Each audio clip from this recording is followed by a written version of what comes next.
बात करें ड्रामे की चौथे पार्ट की, तो अभी तक हमने ये देखा था कि नैन्सी अपने इन लॉज के लिए कुछ गिफ्ट्स खरीदना चाहती है और अगले दिन नैन्सी जॉन की सिस्टर को लेकर उनके लिए कुछ गिफ्ट्स खरीदने जाती है और वह वहाँ बहुत मेहनत करके उनके लिए अच्छे अच्छे गिफ्ट्स खरीदती है।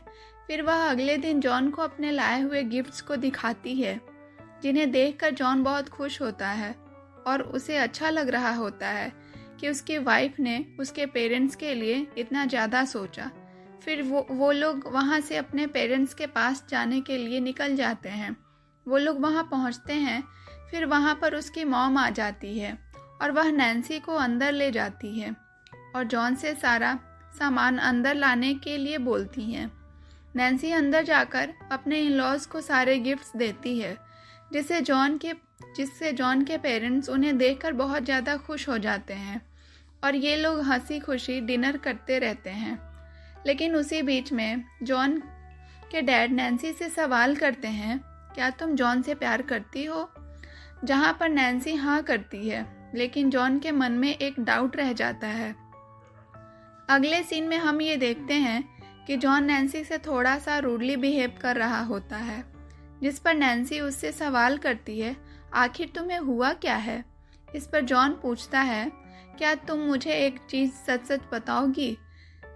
क्या तुम मुझसे प्यार करती हो? जिस पर नैन्सी हाँ करती है और उसे किस करती है।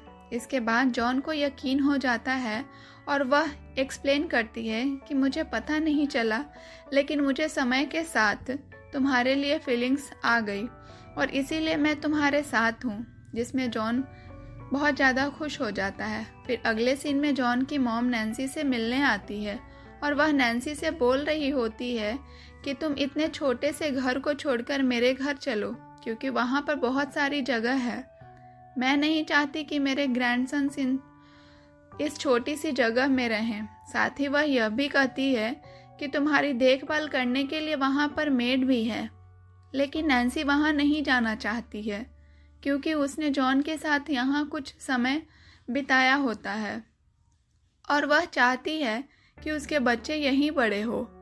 वह जॉन की मॉम से भी यही बात बोलती है, जिसे सुनकर जॉन की मॉम को गुस्सा आता है और वह कहती है, तुम देखो तुम्हारे यहाँ पर है ही क्या?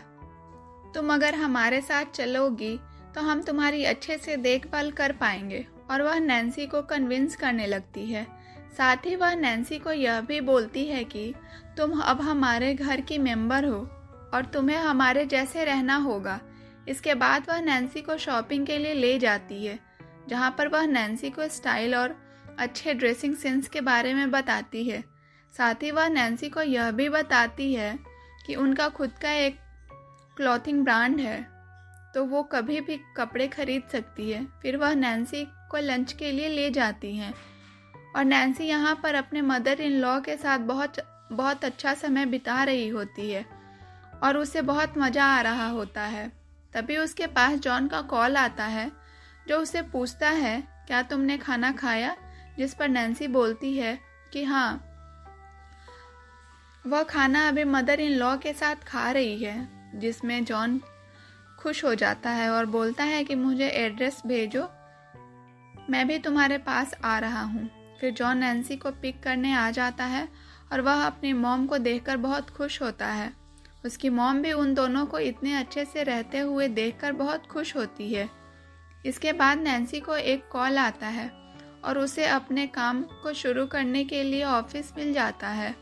इस पर वह जॉन को बताती है कि जॉन, मैंने डिसाइड किया है कि मैं अपनी जॉब से रिज़ाइन करूँगी और खुद का एक बिजनेस शुरू करूँगी और हमें चलना होगा उस जगह को देखने के लिए। अगले दिन नैन्सी जॉन के साथ उस जगह को देखने जाती है, जहाँ जो लड़की उन्हें वह जगह दिखा रही होती है वह कोई और नहीं बल्कि जॉन की फ्रेंड होती है। वह जॉन को देखकर एकदम पागल हो जाती है और बार बार उसकी सुंदरता के बारे में नैन्सी से पूछ रही होती है। फिर यह लोग लंच कर रहे होते हैं, जिसमें वह नैन्सी से पूछती है, क्या जॉन का कोई भाई है? जिस पर नैन्सी बोलती है, हाँ उसका भाई है, लेकिन वह मैरिड है। जिस पर वह बोलती है, अच्छा चलो कोई बात नहीं। इसके बाद ये लोग अपने घर वापस आ जाते हैं, जहाँ पर जॉन एक्सरसाइज कर रहा होता है। वह नैन्सी को बताता है कि कल उसका एक इंटरव्यू का फ़ोटो शूट है। जब नैन्सी वहाँ जाती है तो वह देखती है कि जॉन के लिए एक फीमेल स्टाइलिस्ट को हायर किया गया है। नैन्सी उसे जलती है और उसको बाहर भेज देती है, बोलते हुए कि मैं अपने हस्बैंड को खुद स्टाइल करूँगी। इसके बाद जॉन का फ़ोटोशूट चल रहा होता है और जॉन देखने में बहुत हैंडसम लग रहा होता है। नैन्सी अपने बच्चे को भी यही बता रही होती है कि तुम्हारे फादर बहुत ज़्यादा हैंडसम है। जब इनका फ़ोटोशूट ख़त्म हो जाता है तो सारी मीडिया इनसे सवाल करने लगती है और कुछ लोग नैन्सी के बढ़ने पर उससे बहुत सारे सवाल करने लगते हैं। इस पर जॉन को गुस्सा आता है, लेकिन वह खुद को कंट्रोल कर लेता है। फिर ये लोग कार में बैठे होते हैं और नैन्सी से जॉन पूछ रहा होता है, क्या तुम ठीक हो? जिस पर नैन्सी बोलती है, हाँ मैं ठीक हूँ। फिर अगले दिन का सीन दिखाया जाता है जहाँ नैन्सी अपने नए प्रोजेक्ट पर काम करने के लिए ऑफिस जाती है। वहाँ पर ये लोग अपने डेटा चेक करते हैं और इन्हें काम में अच्छा खासा रिस्पॉन्स मिल रहा होता है। इस पर नैन्सी खुश होती है और बोलती है कि हम और ज़्यादा मेहनत करेंगे। फिर अगले सीन में वह जॉन के पास वापस घर आती है और उससे मदद मांगती है और बोलती है कि मुझे मेरे ऑफिस को रिनोवेट कराने के लिए नई स्ट्रेटजी और नए प्लानर्स की ज़रूरत है और मुझे नहीं पता कि मेरी कौन मदद करेगा। जिस पर जॉन उसे आइडिया देता है कि तुम मॉम की हेल्प ले सकती हो, मॉम को इन सब चीज़ों का बहुत आइडिया है। इसे सुनकर नैन्सी बहुत खुश हो जाती है। फिर वह अगले दिन अपनी मदर इन लॉ को बुलाती है और उनकी मदर इन लॉ उसके नए ऑफिस को स्टाइल करवाने में बहुत ज़्यादा मदद करती हैं। साथ ही वह नैन्सी को अपने परिवार का एक गिफ्ट देती है जो कि एक ब्रेसलेट होता है। इसे लेकर नैन्सी बहुत खुश होती है। इसके बाद हमें अगले दिन का सीन दिखाया जाता है। जॉन को एक फ़ोटोशूट पर जाना होता है जहाँ पर एक एक्ट्रेस हायर किया जाता है, लेकिन जॉन को पता होता है कि नैन्सी इस चीज़ से जेलस हो जाएगी, तो वह उस एक्ट्रेस को नैन्सी से रिप्लेस करवा देता है। इनका बहुत सुंदर फ़ोटोशूट होता है। साथ ही वह उस मोमेंट पर नैन्सी को एक ब्राइड के ड्रेस में भी आना होता है, जिसमें नैन्सी बहुत प्यारी लग रही होती है। इसके बाद जब जॉन घर आता है तो वह देखता है कि नैन्सी सो रही है और वह उसे डिस्टर्ब नहीं करता है। फिर वह अपनी मॉम को कॉल करता है और उनसे सवाल करता है, मॉम शादी का इंतज़ाम करने में कितना टाइम लग जाता है?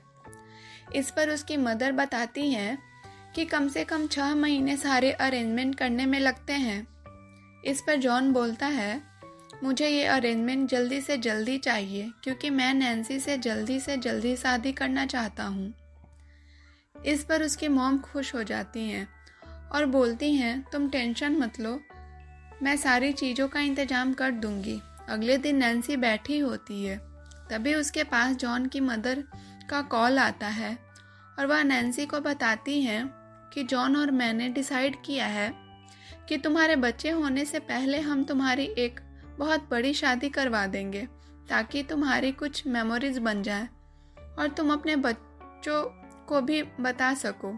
इस पर नैन्सी खुश हो जाती है और वह ब्लश करने लगती है।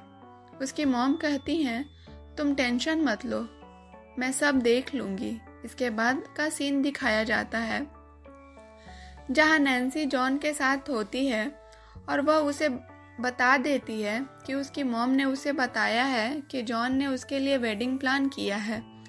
इस पर जॉन थोड़ा घबरा जाता है। नैन्सी बोलती है, मुझे नहीं लग रहा कि सारी चीज़ें बहुत जल्दी हो रही हैं। हमें छोटा सा फैमिली फंक्शन रख कर वेडिंग प्लान करनी चाहिए। जिसमें जॉन उसे समझाता है कि ऐसा कोई बात नहीं है, ये तुम्हारी दूसरी शादी है लेकिन मेरी पहली शादी होगी, तुम किसी से मत डरो, मैं हूँ तुम्हारे साथ। और वह नैन्सी को कन्विंस कर लेता है।